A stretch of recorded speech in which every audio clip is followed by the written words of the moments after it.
Welcome to Talking Hank's Adventure Guide. I'm Hank, and today I'm gonna show you what to do with a friend when you're on a nature trip like I am. Now, you might be wondering how I can do that since I'm basically here by myself. Well, I can do this with my island friends. How's that sound, monkey? Talking Hank's Adventure Guide. Yeah.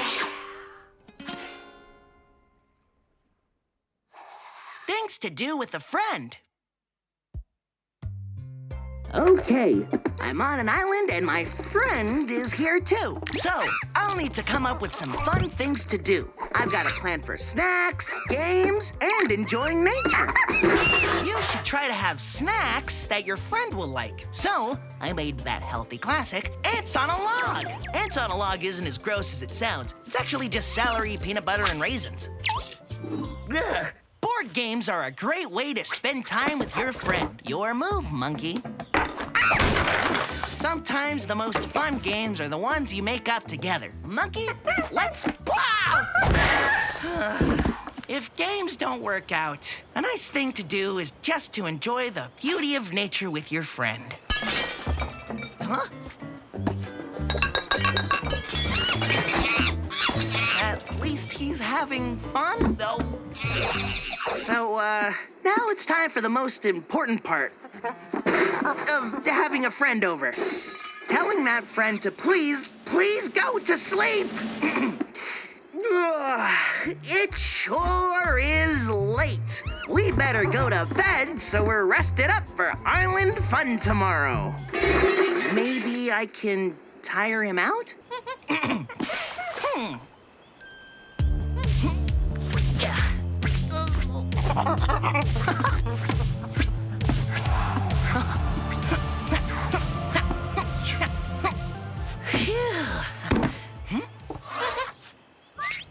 Oh, come on! What's it gonna take? This is about to be a long night. Wait, that's right! Yawns are contagious.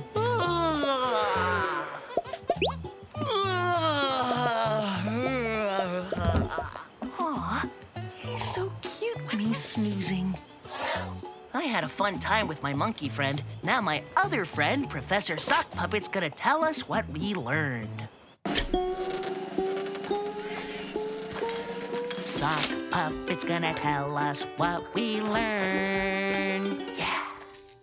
Hey there! Today we learned there are lots of ways to have fun with your friends when you're on a nature trip. You can have snacks, play board games, or look at nature. But it's irresponsible to try those things with a monkey. True. They don't listen. Speaking of responsibility, you should always clean up after yourself if you have a party in nature. Oh, good point. Better get to work. Goodbye, everyone. How to poop outside. First, we dig a hole, but not on the trail. Let's find a hidden spot. This spot might be too busy. Let's find another. This spot is too close to fresh water. We don't want that stuff getting into water someone might drink. This spot looks good. Time to dig. Phew.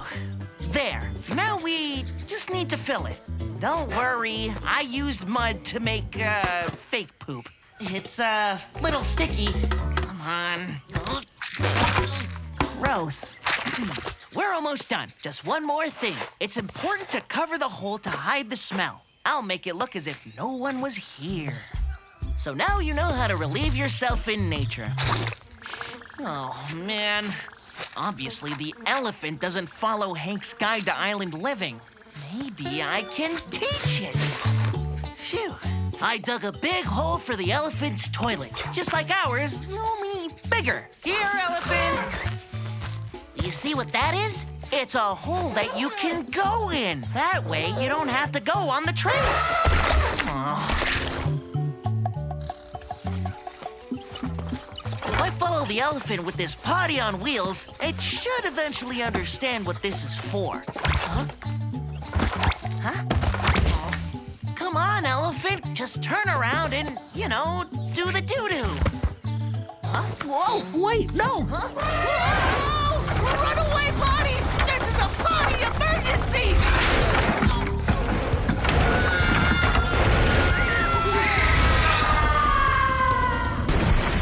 We got into toilet trouble today. Now to tell us what we learned is our friend Professor Sock Puppet.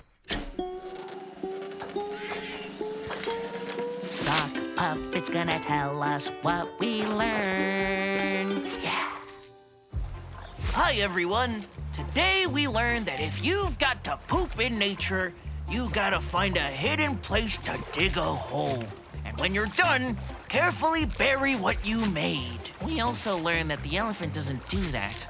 Most animals don't use a regular potty place, but that's because some animals actually use the scent of their poop to mark their space. Animal poop can also be used for building nests and helping plant seeds grow. Wow, so poop is useful for lots of things, kind of like the potty on wheels. It's not just for elephant training, it also makes a pretty fun boat. How to find food. Well, my feast got eaten, and I'm starting to suspect it was the monkey. But you know what? This is good, because it gave me an even better idea for this episode. I'm gonna show you how to find food on an island. Tropical islands are full of delicious things to eat. Let's see what we can find. Bananas! Huh?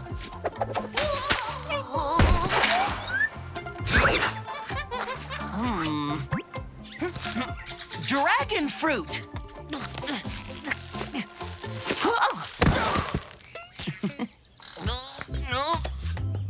Apples! Seaweed? Mangoes! Mysterious berries. Uh-oh. Okay, I had a few false starts, but I finally found the perfect island food. The coconut. They're really easy to find, too. They fall right out of their trees. See? Anyways, I'll just break the shell and enjoy the refreshing fruit and cocoa water inside.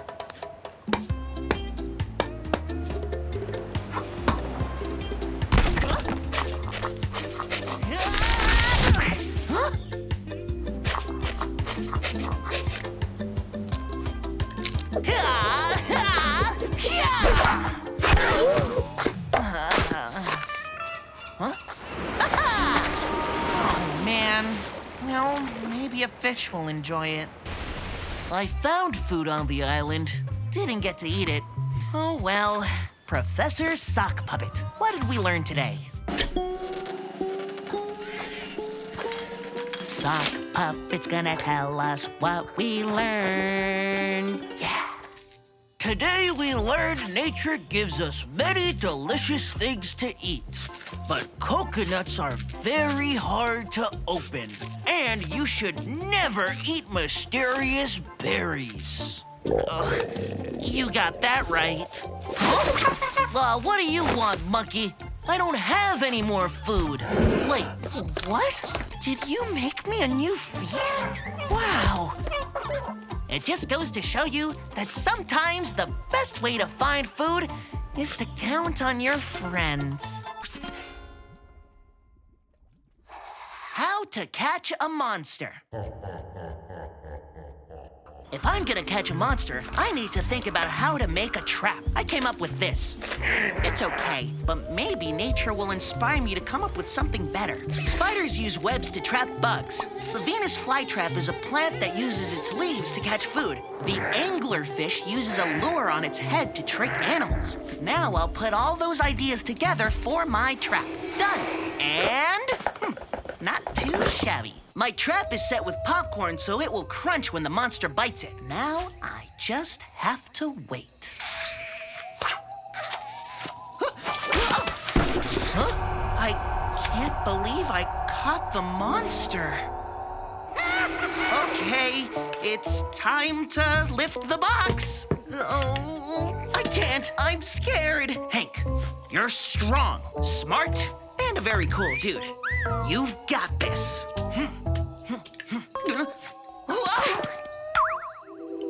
A mantra is something you repeat to help you concentrate. This is my mantra. I am not afraid of fear. I am not afraid of fear. Roar! I'll try belly breathing to calm me down. Deep breath into the belly and out. And again, into the belly and out.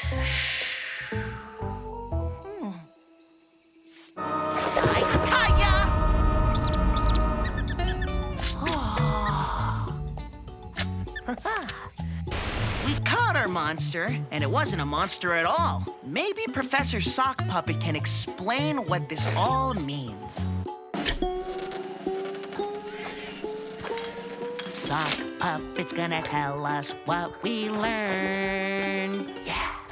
Hey, friends! Today we learned how some animals use traps to catch their food. We also learned that belly breathing is a great way to calm down and focus. And most importantly, we learned that some things are not as scary as they seem. That's true. Sometimes what you think is a terrible monster might turn out to be a new friend. Huh?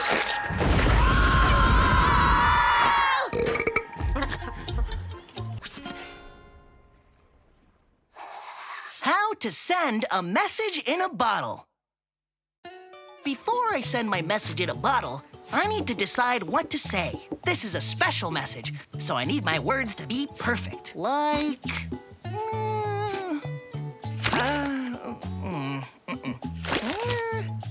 no. If I were me, what would I say? Ha-ha! Sometimes a picture is worth 1,000 words.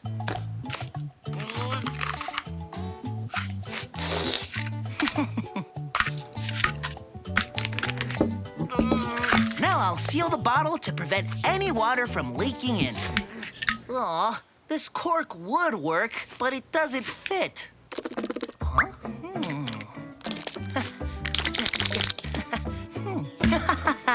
It's time to launch my bottle into the sea. And that's all there is to it. Now the ocean will carry my message around the world. Huh? It looks like that helpful dolphin thinks I dropped the bottle. I'll need to throw it further to show him that I want it to float into the open sea.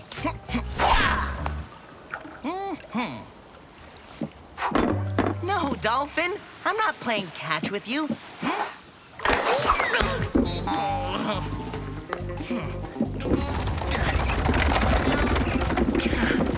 There's no way the dolphin will catch this.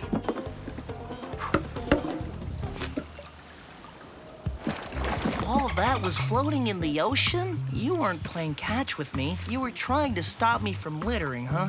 I'm sorry, dolphin. I was trying to send a message in a bottle, not to make pollution. I decided not to send my message in a bottle. I could always send my friends a text message instead. And we did learn some important lessons that Professor Sock Puppet's gonna tell us all about. Sock Puppet's gonna tell us what we learned. Yeah. Hey there! Today we learned how to make a message in a bottle. And we also learned that throwing things into the sea isn't okay. It pollutes nature and can hurt the animals that call it home. You know what? I don't know if my friends would have even found the message anyway. I didn't put their address on the bottle or stamps.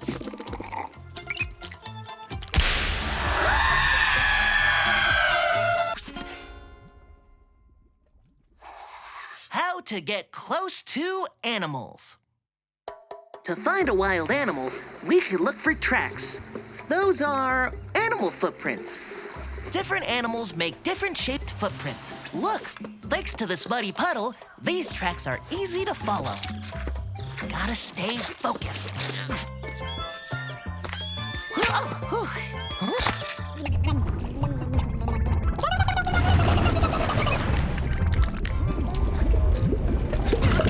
You know, I don't need to find every animal. There's more ways to find an animal than just tracks. There's also animal calls. Kuru-ka! Huh, guess I don't know any. I found an elephant, but I want to get even closer to it. Hi, I'm Hank. Nice to meet you. I'll try a quieter approach.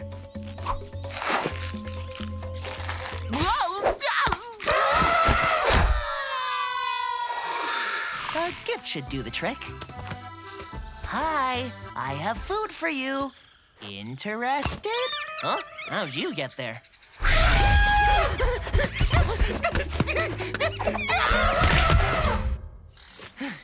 That did not go well. And I need to get close to this elephant. Oh, I made friends with the mouse. That's nice. Oh, look at them. Maybe I'm close enough to animals right here. Today we looked for animals. Now to tell us what we learned is our friend Professor Sock Puppet. Sock Puppet's gonna tell us what we learned. Yeah. Today we learned that you can find out if animals are around by looking for tracks. And we learned not to give food to wild animals unless you're a real wilderness expert. Even then, it could be tricky. Right. And remember, if you want to get close to a wild animal, you could scare them or even put yourself in danger. Wild animals should be observed from a safe distance. Yep. Fortunately, I have a camera with zoom, and that's as close to a wild animal as I need to be. Hey! Okay, get back here! How to build a campfire. All right, to build a campfire, you need tinder, kindling, and fuel. That's little stuff, medium stuff, and big stuff. Tinder is little stuff that gets the fire started, like dry grass or wood shavings. All right, that's looking good. I made a little guy. Hey, Hank, don't get distracted. Oh, right, I wonder if I made enough tinder. Kindling is medium-sized sticks that help the fire get strong. Pretty easy to find. You just... Oh no, it's bees! Run for your lives! Ah! Fuel is the big wood pieces that make your fire burn bright all night. You should use dry wood that's already fallen, like this. Just have to get it back to camp. Whoa! Uh-oh. Okay, that worked. We have our materials. It's time to build the campfire. I found a safe place here on the beach. Your fire should always be away from trees or anything else that could make it get out of control. So, I don't just want to make a pile of wood. There are different ways to build a campfire. All of these have a sturdy shape, and they let air flow in. That air is what keeps the fire going. I think I'll build this one. Huh? Oh.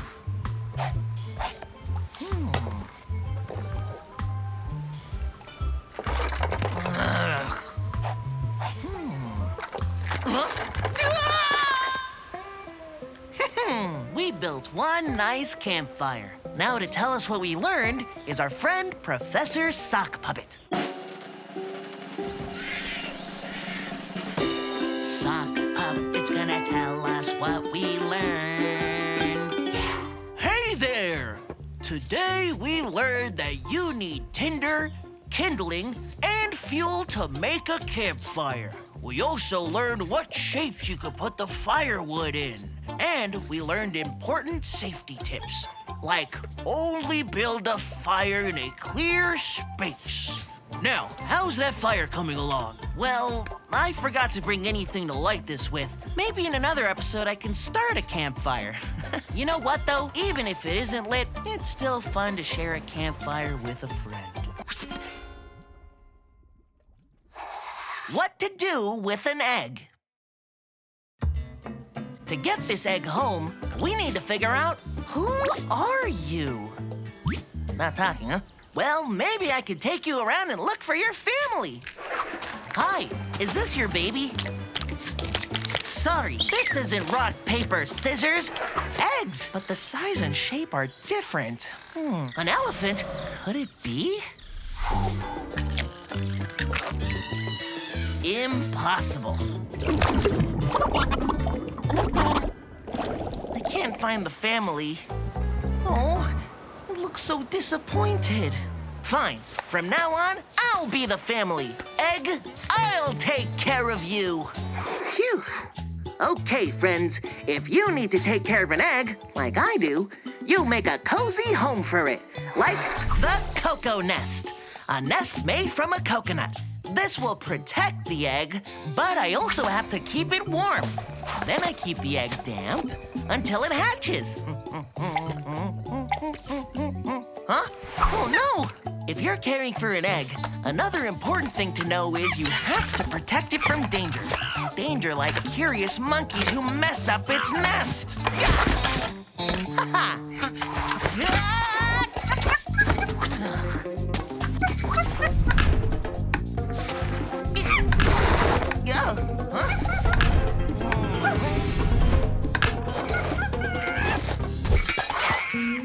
Lesson learned. To defend an egg from curious monkeys, always use a banana. Well, this was a real egg venture. Now it's time for our friend Professor Sock Puppet to tell us what we learned. Sock Puppet's gonna tell us what we learned. Yeah. Hi, everyone. Today we learned that different animals lay different kinds of eggs, and some animals don't lay eggs at all. But don't just go around snatching eggs. That's not good for them. I wish we found out where this egg came from, though. Wait, it's hatching. Come on, buddy. I wish I could help you get out of the egg, but you need to do it by yourself. Why, it's a baby turtle! This was a special thing to see, and it could find its turtle family now.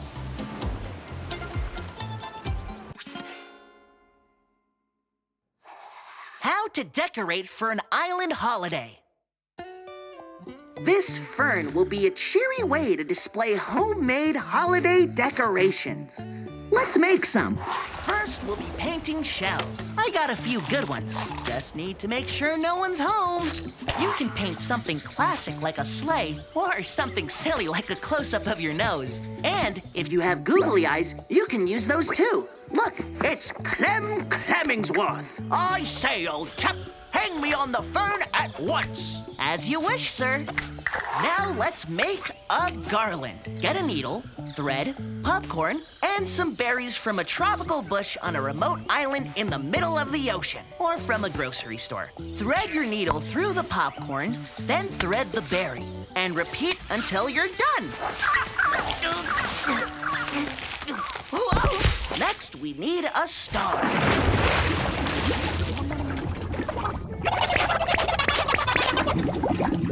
Paper star is also fine. This is nice, but it doesn't feel like the holidays yet. Maybe because there's no snow. Real snow isn't happening, but I could grate this coconut to make coconut snowflakes. Looking snowy.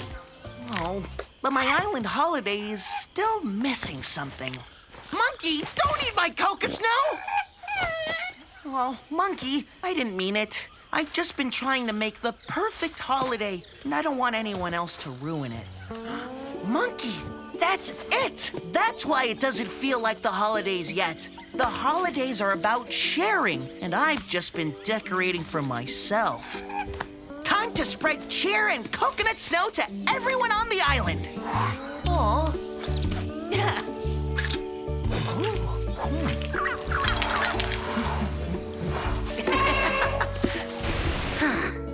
I'm having an amazing island holiday with my friends. But there's one more friend coming. It's Professor Sock Puppet to tell us what we learned. Sock Puppet's gonna tell us what we learned. Yeah. Today we learned how to make decorations from natural items. We learned that coconut shavings look like snow. And we also learned that the best holidays are the ones you spend with your friends and neighbors. You're right about that. Happy holidays, everyone.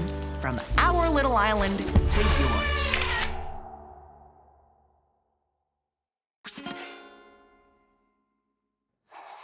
How to find treasure. Knowing how to read a map is important for any adventurer. Our trail is marked on the map by this red line. Looks like it leads to the left. Maps contain landmarks and legends to keep you on the right track, like this bog symbol. It doesn't prepare you for how stinky it is, though. Huh? These lines are called contour lines. They show you how steep the trail is. If they're spaced out, it should be an easy climb. If they're closer together, it could be a little tougher. Hey,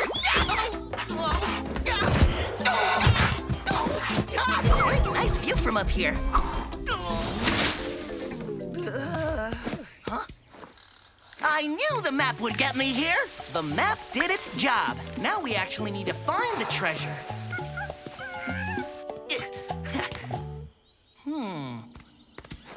Hey! So the treasure must be in here.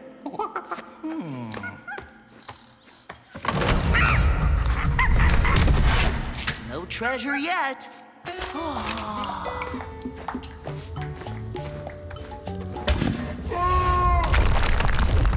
Huh?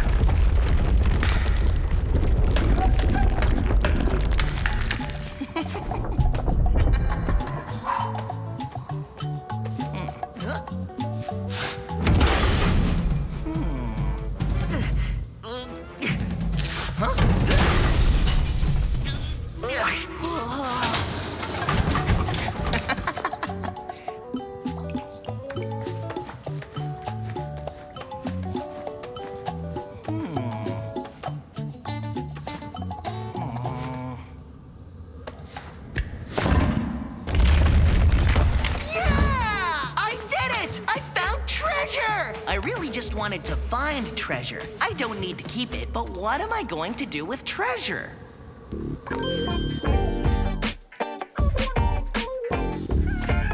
Today, I became a treasure finder. Let's check in with Professor Sock Puppet and see what we learned. Sock Puppet's gonna tell us what we learned. Yeah. Hi! Today we learned what some of the marks and symbols on a map mean. And we learned that looking for things is easier if you get help from friends. That sure was nice of you to give the treasure away to the animals. Aw, it's okay. I've got all the treasure I need right here. Ow. What to do if you get lost? I did it! I have no idea where I am. So it's time to use nature clues to find my way home. You can always count on nature to help you. You just need to know which direction you want to go. The 4 primary directions are north, east, south, and west. Want to know how to remember that? Easy peasy. Never eat soggy waffles. See? If you say it like that, it helps you remember. It's kind of catchy. Don't know where you are? Listen to nature. Home isn't far. Never eat soggy waffles. Never eat soggy waffles. Never! To find north, look for moss growing on the side of trees. Moss grows best when there's less light and it's more damp. Moss is the boss of north. Never eat soggy waffles. Soggy. To find south, look up. Trees get more light on the south side, so their branches are thicker there. Trees are the keys to south. Never eat soggy waffles. Never eat soggy waffles. Yeah! Uh-oh, it's too dark to get home using moss, trees, or sun. I didn't mean to let it get dark, but this is a perfect opportunity to navigate using the stars. My treehouse is to the north, so I could just look for the North Star, a bright star that's a part of the constellation Little Dipper. A constellation is a group of stars where, if you connect them with imaginary lines, they form a picture in the night sky. I need a better view of the sky. Aha! Okay, let's see the stars now. Aw, the sky is way too far away to get close to it. What was I thinking? Am I lost forever? What am I ever going to do? Oh, there's my camp. I knew I could find it. Phew. And now, to tell us what we learned on our jungle adventure, here's our friend, Professor Sock Puppet. Sock Puppet's gonna tell us what we learned. Yeah. Hey there, Hank. Today, we learned to find our way home. We learned that you can find north by finding moss on tree trunks and south by finding the bushier side of trees. You can also find north by finding the North Star. Also remember, to get a better view of where you are, climb to a taller place. Thanks, Sock Puppet, but there's one thing I'm still wondering. Is it true that you should never eat soggy waffles? Ow!